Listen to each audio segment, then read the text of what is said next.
මේ වීඩියෝ එකෙන් මම ඔයාලට කියලා දෙන්න යන්නේ කොහොමද Skrill account එකක් හරියට හදාගන්නේ කියලා. Google එකේ Skrill කියලා මුලින්ම search කරගන්න ඕනේ. ඊට පස්සේ ඔයා මෙන්න මෙතන උඩින්ම පෙන්නන link එකට යන්න.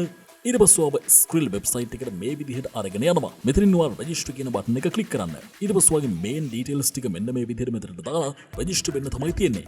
හොඳට මතක තියාගන්න ඔයා password එක ඇතුළත් කරනකොට අවම වශයෙන් characters 8ක් තියෙන්න ඕනේ. ඒ characters 8 ඇතුලේ එක අකුරක් වගේම එක number එකක් හරි symbol එකක් හරි තියෙන්න ඕනේ.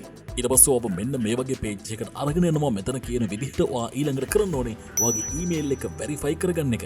ඔයාගේ email එකට ගියාට පස්සේ මෙන්න මේ විදිහට Skrill එකෙන් account confirmation email එකක් එවලා ඇති. ඔයාට තියෙන confirm email කියන මෙන්න මේ button එක click කරන්න. ඊට පස්සේ ඔබ ආපහු මෙන්න මේ වගේ login එකකට redirect කරනවා. මෙතනදී ඔයාගේ password එක ආපහු දීලා login වෙන්න තමයි තියෙන්නේ. ඊට පස්සේ ඔයාගේ address verification එකක් ඔයා කරගන්න ඕනේ. ඔයාගේ address එක, postal code එක, ඔයාගේ birthday එක වගේම ඔයාගේ mobile number එක මෙතනට දෙන්න. basic registration process එක ඉවරයි. ඊළඟට ඔයාව මෙන්න මේ වගේ ඉන්ටර්ෆේස් එකකට එක්කගෙන යනවා.